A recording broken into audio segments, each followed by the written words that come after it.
وعلى آلك وأصحابك يا حبيب الله الصلاة والسلام عليك يا نبي الله وعلى آلك وأصحابك يا نور الله۔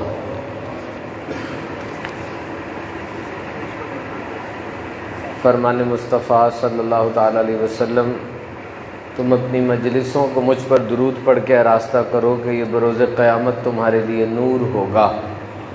صلو علی الحبیب صلی اللہ تعالیٰ علی محمد صلی اللہ تعالیٰ علیہ وسلم۔ محترم سامعین کرام، پچھلے دنوں سویڈن کے اندر جو بہت ہی دلخراش واقعہ ہوا اور قرآن مجید کو وہ جلایا گیا، بے ادبی ہے، توہین ہے، تحقیر ہے اور بہت ہی بڑی بدبختی ہے۔ مسلمانوں کا مزاج ایسا نہیں ہے، ہم تمام انبیاء کی عزت ادب کرتے ہیں، اور جب بھی کسی نبی کا نام لیا جائے، حضرت موسیٰ علیہ السلام ہو، حضرت عیسیٰ علیہ السلام ہو، حضرت زکریا ہو، حضرت عزیر علیہ السلام ہو، ہم درود بھیجتے ہیں، عزت اور ادب رکھتے ہیں۔ اور بالخصوص حضرت عیسیٰ علیہ السلام کو تو اولو العزم انبیاء میں جو ہے ان کا شمار ہوتا ہے، ٹاپ 5۔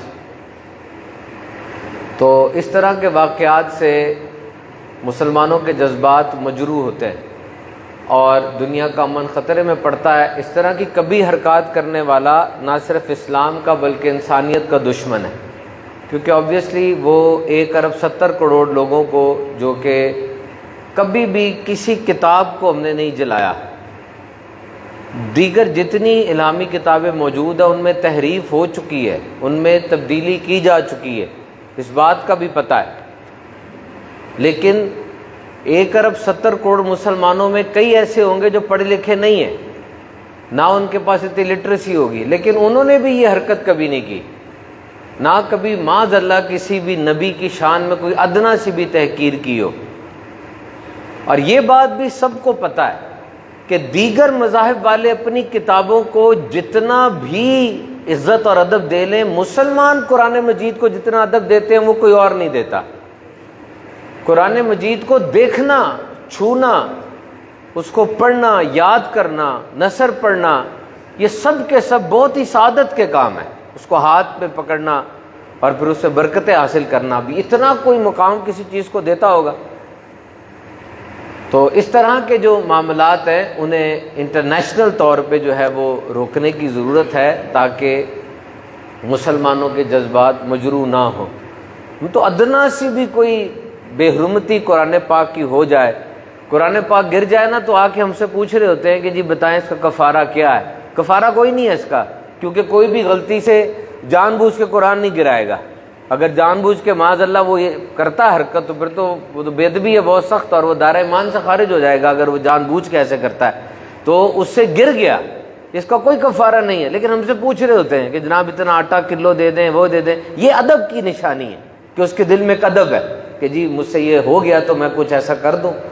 تو جہاں اتنا زیادہ کہ قرآن پاک معاذ اللہ سلپ آف ہینڈ سے گر جائے تو فکر لگ جاتی ہے، تو جلتا ہوا کوئی دیکھ لے تو آگے بات نہیں پھیلانی چاہیے، اس کی تشہیر ہوتی ہے جس کے ناپاک عزائم ہوتے ہیں۔ اپنے طور پہ انسان کیا کر سکتا ہے؟ دیکھیں، قرآن مجید کو جلا دیا، بہت زیادہ دکھ ہوا، لیکن یہ بھی تو سوچیں کہ اصل چیز کی طرف آؤ نا، اصل بات کی طرف آؤ۔ قرآن پاک نے چیلنج دیا تھا، اگر قرآن پاک کا مثل لانا ممکن ہوتا نا تو بدر اور احد کے اندر وہ تلواریں لے کے کبھی نہ آتے، بات ہی ختم ہو جاتی۔ قرآن پاک کا مثل لے آتے، بات ہی ختم ہو جاتی ساری، نہیں مثل لا سکے۔ اور قرآن نے وہ جو چیلنج دیا تھا وہ آج تک قیامت تک قائم و دائم ہے۔ اصل بات کی طرف آؤ جو علم کی بات ہے۔ قرآن نے کہا تھا کہ یہ قرآن تم کہتے ہو کہ ایک انسان کی تصنیف ہے، یعنی یہ کہنے والے تو بہت تھے کہ نبی پاک صلی اللہ علیہ وسلم کی تصنیف ہے یہ، لیکن یہ قرآن کا مثل لانے والا کوئی نہیں تھا، ایک آیت بھی کوئی نہیں لے کر آ سکا اس کی، اس جیسی آج تک نہیں لے کر آ سکا۔ انہوں نے مختلف مذہب کے لوگوں کو بلایا اور ان سے پوچھا کہ چلو بھی سارے مذاہب کو ملا کے ایک کر دیتے ہیں، ہر مذہب کسی نہ کسی نبی سے منسوب ہے، تمہارا مذہب کس نبی سے منسوب ہے؟ ان کا موسیٰ علیہ السلام سے۔ تمہارا مذہب کس نبی سے منسوب ہے؟ حضرت عیسیٰ علیہ السلام سے۔ آپ کا مذہب کس نبی سے منسوب ہے؟ خاتم النبیین صلی اللہ علیہ وسلم سے۔ آخری نبی کون ہے؟ کا موسیٰ علیہ السلام، کا عیسیٰ علیہ السلام۔ کا حق یہ ہے کہ آخری نبی میرے نبی صلی اللہ علیہ وسلم ہے۔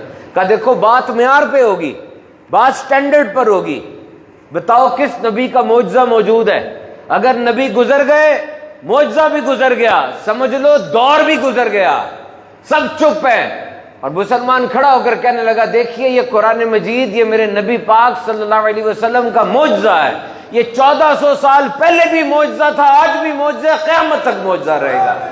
اس کی ایک آیت جیسی آیت 1400 سال پہلے بھی کوئی نہیں لے کر آ سکتا تھا، آج بھی نہیں لا سکتا، قیامت تک بھی نہیں کوئی لا سکے گا۔ 7 سال کے بچے کے سینے میں الحمد سے لے کے والناس تک ہی آ جاتا ہے، اس سے بڑا معجزہ لا کے دکھاؤ۔ قرآن چیلنج کی ابتدا کرتا ہے کہ تم اسے انسانی ذہن کی اختراع قرار دیتے ہو، اے محبوب فرما دیجئے جاؤ سارے انسان اور جن مل کر آ جائیں، اپنے حمایتی بلا لیں، اس قرآن کا مثل نہیں لا سکتے۔ نہیں کسی نے چیلنج ایکسیپٹ کیا۔ پھر قرآن نے دوسرا چیلنج لانچ کیا، قرآن میں ہے جاؤ پورا قرآن نہیں لا سکتے، قرآن کی مثل نہیں لا سکتے، 10 صورتیں لے آؤ، سب خاموش ہے۔ تیسرا چیلنج لانچ ہوا، 10 صورتیں بھی نہیں لا سکتے، تم شک کرتے ہو اس پہ جو ہم نے اپنے بندہ خاص پہ نازل کیا، ایک سورت لے آؤ، 1 سنگل سورت۔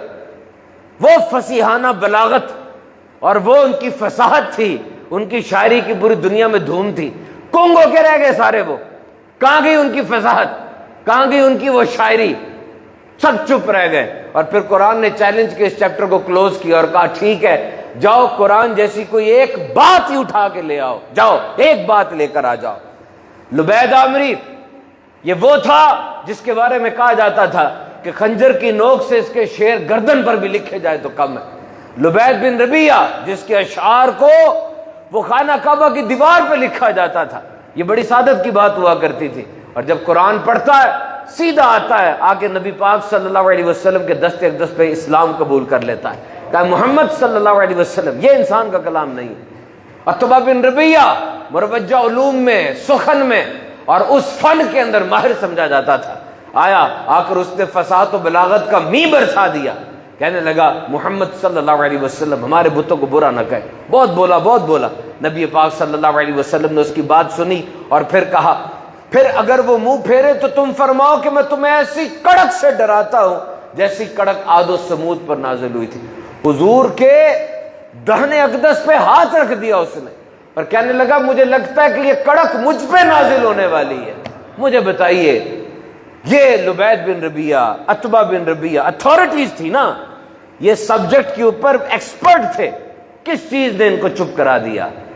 جبکہ نبی پاک صلی اللہ علیہ وسلم کی ولادت ان کے درمیان ہوئی اور نبی پاک صلی اللہ علیہ وسلم کی بے عیب جوانی، کوثر و سلسبیل میں دھرا ہوا لڑکپن، معصوم بچپن، سب کچھ ان کے سامنے تھا۔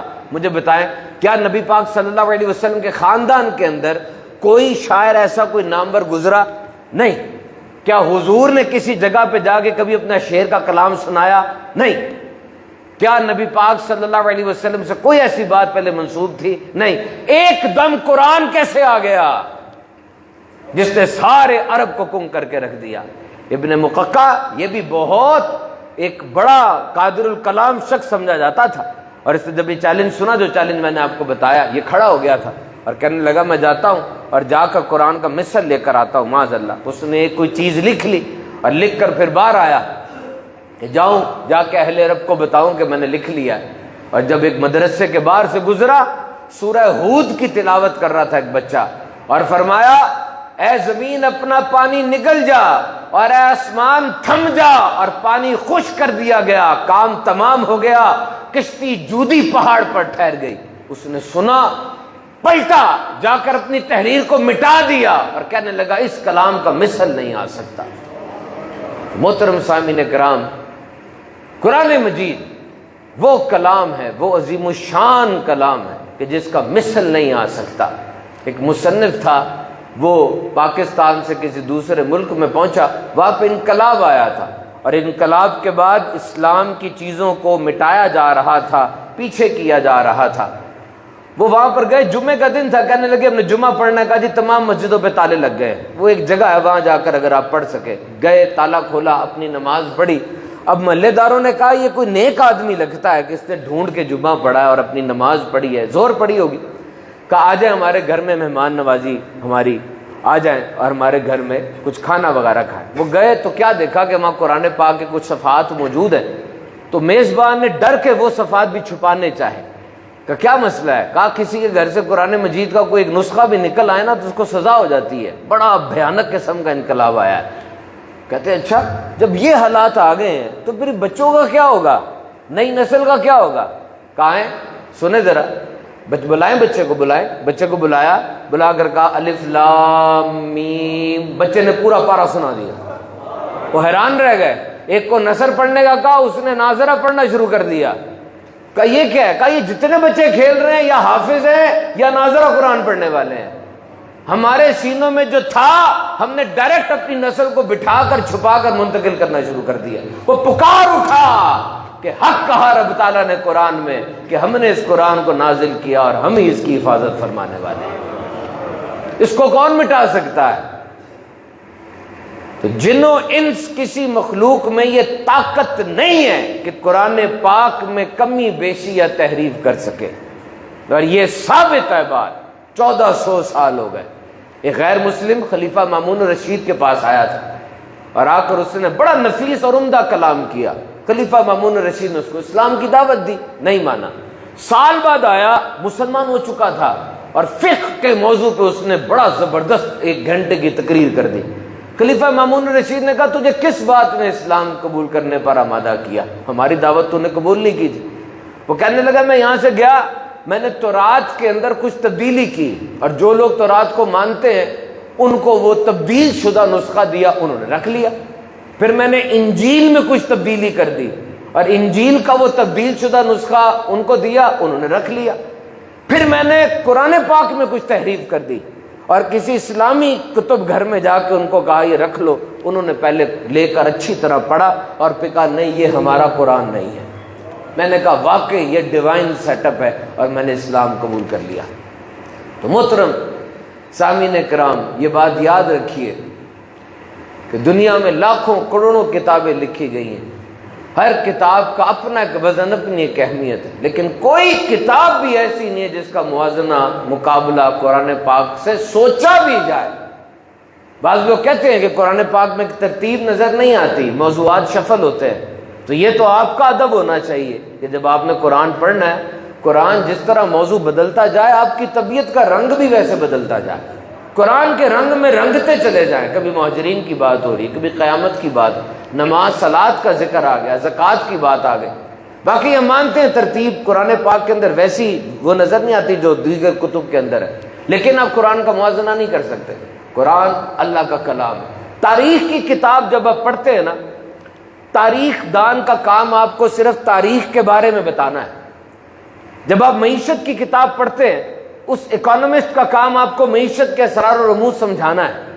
جب آپ قانون کی کتاب پڑھتے ہیں، اس لائر کا کام آپ کو صرف پاکستان پینل کوڈ کے بارے میں بتانا ہے۔ لیکن قرآن وہ نہ لا کی کتاب ہے، نہ جیولوجی کی، نہ باٹنی کی، نہ کامرس کی، نہ سائنس کی، نہ انجینئرنگ کی، نہ میڈیکل کی، بلکہ یہ سارا کچھ قرآن کے اندر موجود ہے۔ یہ ضروری نہیں ہے کہ سارا آپ کو مل جائے، یہ ضروری نہیں ہے۔ نبی پاک صلی اللہ علیہ وسلم نے دعا ارشاد فرمائی تھی حضرت علی کے لیے، اے اللہ اس کتاب مجید کا علم عطا فرما۔ حضرت علی فرماتے ہیں کہ میں چاہوں تو سورہ فاتحہ کی تفسیر سے 70 اونٹوں کو بھر دوں۔ ایوری تھنگ از ان قرآن۔ میرے سامنے بات لکھی ہے کہ الحمد سے لے کر والناس تک ہر کلمے سے کم از کم ایک فن جنم لے رہا ہے قرآن سے، ایٹ لیسٹ کوئی علم، کوئی فن، ایک ہر کلمے سے۔ اور فرمایا سورہ انعام میں، ہم نے اس کتاب میں کوئی شے نہیں اٹھا رکھی، ہر خشک اور تر چیز کا بیان اس کتاب میں ہے۔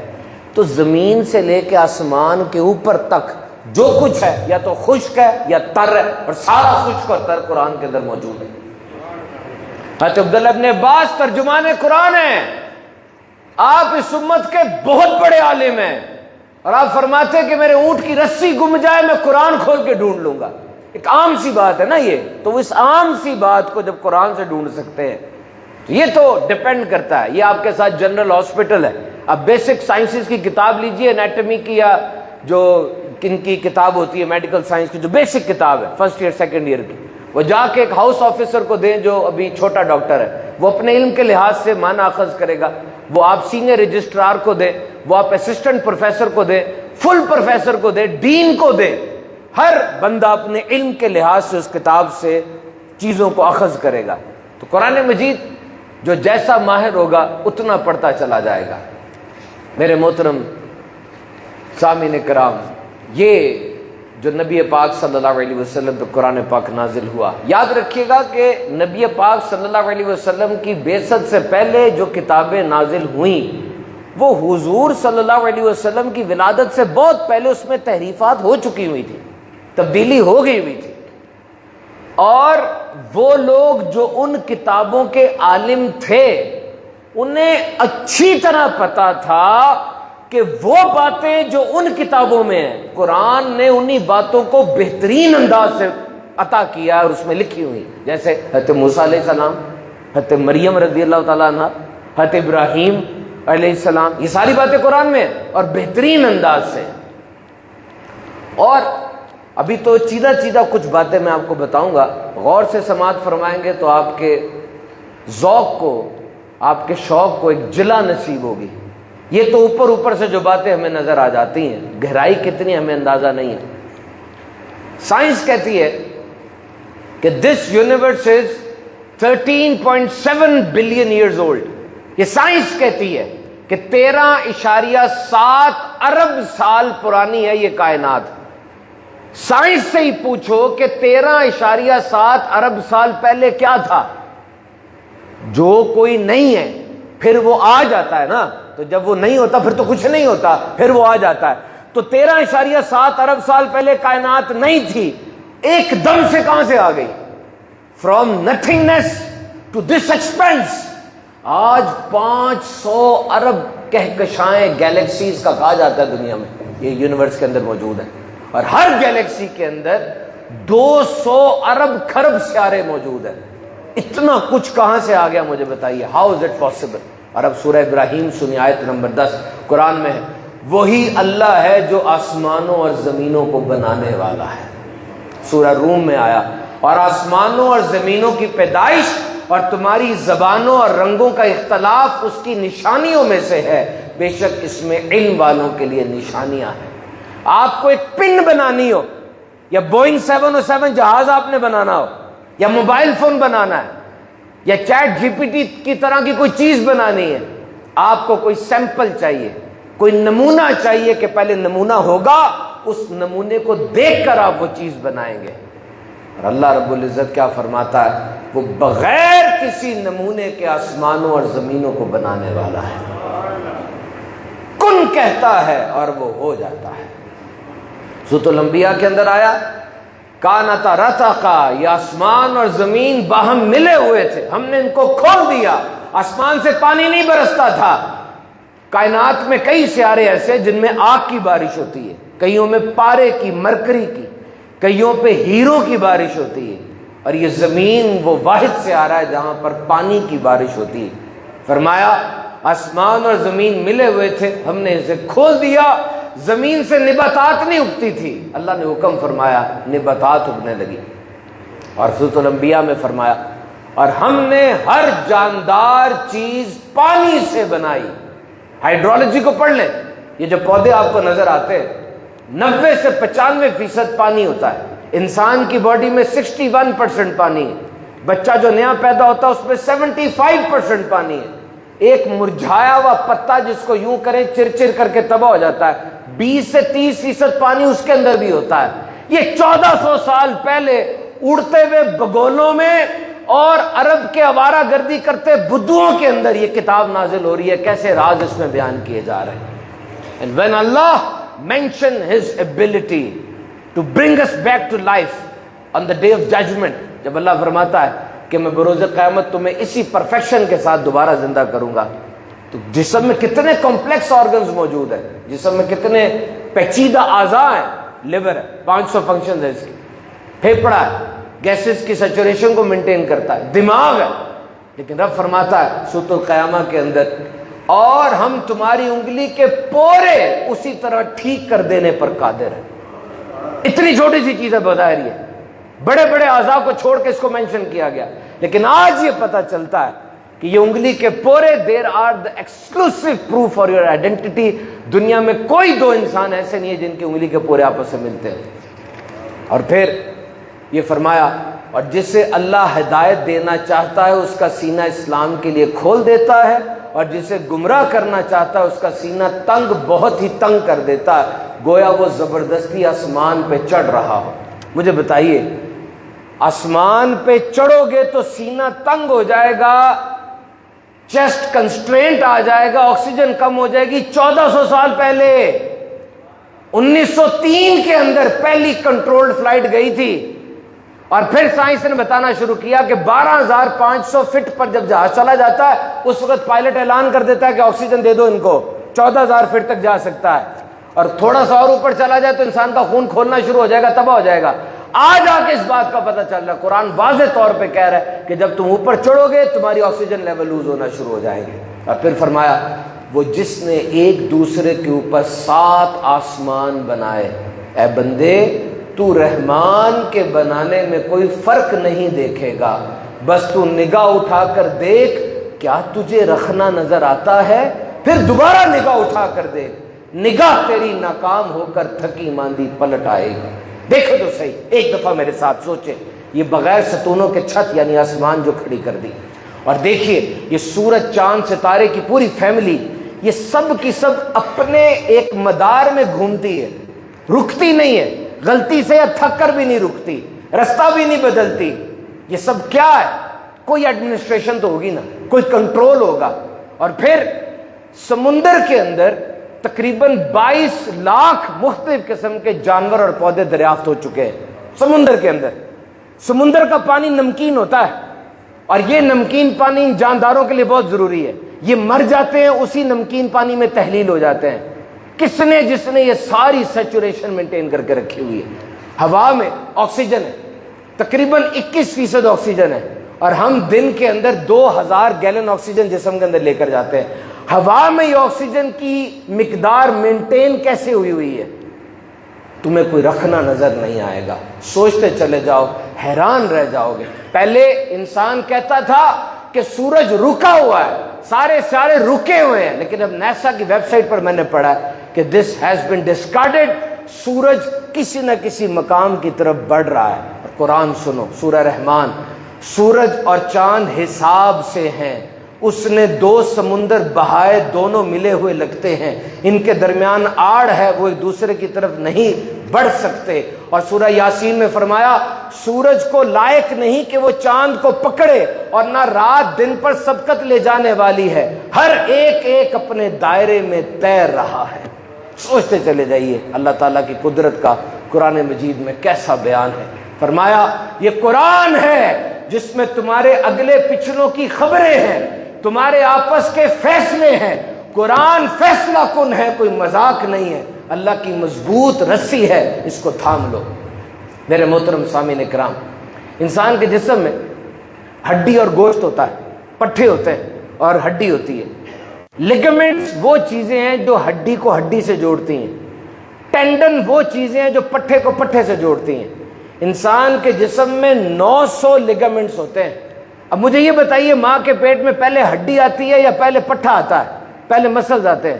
یہ بات سائنس ثابت کرتی ہے کہ پہلے ہڈیاں آتی ہیں، اسے پروسیس آف آسیفیکیشن کہتے ہیں، بون فارمیشن کا۔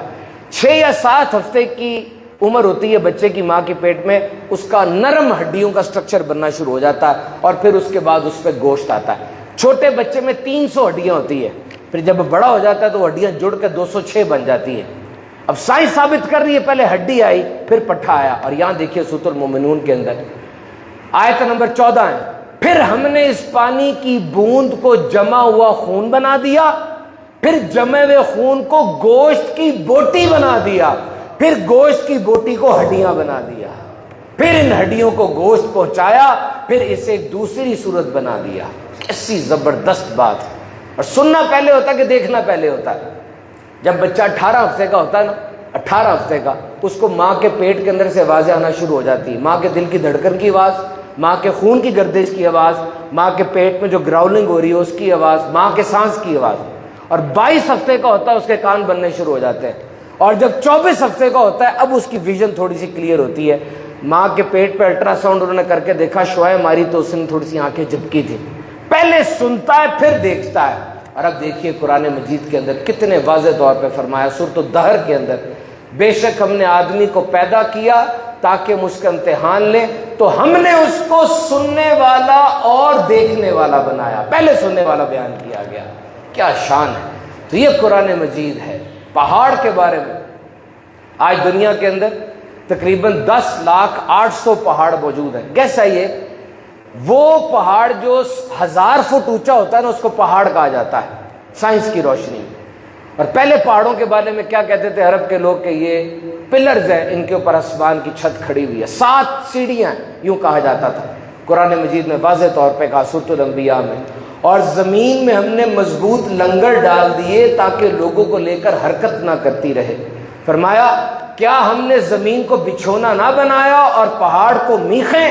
اور آج نیو یارک کی کارنل یونیورسٹی کی تحقیق ہے کہ پہاڑ جتنا اوپر ہوتا ہے 5.6 ٹائمز اس کی گہری جڑ زمین کے اندر ہوتی ہے۔ ماؤنٹ ایورسٹ 29,000 فٹ اونچا ہے، اس کی 5.6 گنا فٹ نیچے جڑ موجود ہے، اور قرآن یہ ثابت کر رہا ہے۔ اور میں آپ کو عرض کروں پہاڑ کے بارے میں، قیامت کے دن پہاڑ کی حالت کیا ہوگی؟ 5 حالتیں قرآن میں بیان کی گئی ہیں۔ سورۃ الحاقہ میں پہاڑوں سے اکھاڑ کر چورا چورا کر دیا جائے گا۔ سورۃ القاریہ میں پہاڑ دھنکی ہوئی رنگین اون ہو جائیں گے۔ سورہ واقعہ میں پہاڑ بکھرے ہوئے غبار کی طرح ہو جائیں گے۔ سورۃ الطٰہٰ میں غبار بنا کر پہاڑوں کو اڑا دیا جائے گا۔ سورۃ الطور میں غبار بن کر اڑنے کے بعد پہاڑ تیزی سے چل رہے ہوں گے لیکن تمہیں رکے ہوئے نظر آئیں گے۔ اور کیا کیا انسان نے کچھ بنانا ہوتا ہے اسے روشنی چاہیے ہوتی ہے، اور رب تعالیٰ اندھیروں میں صورتیں بناتا ہے۔ فرمایا ماں کے پیٹ میں 3 اندھیروں کے اندر، 3 اندھیروں میں، آج سائنس ثابت کر رہی ہے، ایمبرینک سٹیٹ ہوتی ہے، پری ایمبرینک سٹیٹ ہوتی ہے، اور فیٹل سٹیٹ ہوتی ہے۔ تو میرے محترم سامعین کرام، وقت کا تقاضا یہ ہے ہم قرآن مجید کی کتنی تلاوت کرتے ہیں یہ سوچئے۔ بلکہ جب سے یہ واقعہ ہوا اس وقت سے اب تک کتنا قرآن پڑھ لیا ہم نے؟ پچھلے ہفتے میں 168 آورز تھے، 168 آورز، کتنا قرآن ہم نے پڑھا؟ قرآن 1 کا 10 دیتا ہے، 1 حرف پڑھیں 10 نیکیاں ملتی ہیں۔ اگر نماز کے اندر پڑھ رہے ہیں کھڑے ہو کے تو 1 کی 100 نیکیاں ملتی ہیں۔ مجھے بتائیے کیا قرآن صرف 1 کا 100 ہی دیتا ہے؟ 1 کا لاکھ نہیں دیتا؟ 1 کا کروڑ، 1 کا ارب نہیں دیتا؟ کیا قرآن سے آپ ٹریڈ کر رہے ہیں؟ ایک بندہ ٹیکسی میں بیٹھا، ٹیکسی والے نے تلاوت لگا دی، بندے نے پوچھا کوئی مر گیا؟ کہا ہاں ہمارے ضمیر مر گئے ہیں کہ ہم نے قرآن کو صرف موت کے لیے رکھا۔ ایک بادشاہ گورنر سے کہتا ہے شہر میں محل بناؤ میرا، وہ گورنر روزانہ بادشاہ کا خط چوم رہا ہے، محل نہیں بنا رہا، روز چوم رہا ہے، محل نہیں بنا رہا۔ مہینے کے بعد بادشاہ آ کر کہے گا کدھر ہے محل؟ وہ کہے گا بادشاہ سلامت، جو خط آپ کا آیا تھا نا وہ تو میں روز چوم رہا تھا۔ کیا وہ گورنر بادشاہ کے عطاب کا حقدار نہیں ہوگا؟ پڑھنا قرآن کو بہت بڑی نیکی ہے، لیکن یہ صرف کافی نہیں ہے۔ قرآن قبر کا ساتھی ہے، قرآن انسان کو قبر کے عذاب سے بچائے گا۔ دیکھو اس کی تیاری کر لو، ایک لاش ہو نا، لاش بندے کی، اس لاش کے پاس جا کر کہو تمہارے لیے میں نے 2 کروڑ کی کوٹھی لی ہے، کچھ ہوگا اسے؟ اس کو کہو تمہارے لیے بینٹلے، لیمبورگینی اور آڈی گاڑی لی ہے میں نے، ہلے گی لاش؟ کیوں؟ یہ انسان انہی کاموں کے لیے تو ساری زندگی کام کر رہا ہے، ایک ایک سیکنڈ اس کا یہی باتیں سوچتے ہوئے گزر رہی ہیں، آج وہ ہل بھی نہیں رہا۔ اس کا مطلب یہ ہوا کہ صرف اور صرف جو چیز ہے نا وہ زندگی ہے، زندگی نکال لی گئی، یہ سارا کچھ چلا گیا، یہ سب کچھ صرف آپ کے دماغ میں ہے۔ زندگی اگر ہے اس کی قدر کرو، قرآن پڑھو۔ ایک فرشتہ رب تعالیٰ کی طرف سے دن میں ندا کرتا ہے، دن میں کہتا ہے اے 40 سال والو، اے 40 سال والو فصل کاٹنے کا وقت آ گیا، اے 50 سال والو حساب کی تیاری کر لو، اے 60 سال والو تم نے آگے کیا بھیجا اور پیچھے کیا چھوڑا، اے 70 سال والو تمہیں کس چیز کا انتظار ہے۔ کاش مخلوق پیدا ہی نہ ہوئی ہوتی، اور اگر پیدا ہو گئی تو اپنا مقصد جان لیتی۔ مقصد کیا ہے؟ قرآن مجید میں آیا ہم نے انسانوں اور جنوں کو صرف اس لیے بنایا کہ میری عبادت کرے۔ عبادت کے تصور کو ٹنل ویژن میں نہ لے کے جاؤ۔ اگر آپ تجارت کر رہے ہو اسلام کے اصولوں کے مطابق، یہ بھی اللہ کی رضا والا کام ہے۔ دسترخوان پر بیٹھ کے اپنی بیوی کے منہ میں نوالا ڈال رہے ہو اچھی نیت سے، یہ بھی اللہ کی رضا والا کام ہے۔ فرشتہ کہتا ہے کاش مخلوق پیدا نہ ہوئی ہوتی، اگر پیدا ہو گئی اپنا مقصد جان لیتی۔ قیامت قریب ہے، ہوشیار ہو جاؤ۔ اللہ تعالیٰ ہم سب کو قرآن مجید پڑھنے اور اس پر عمل کی توفیق عطا فرمائے۔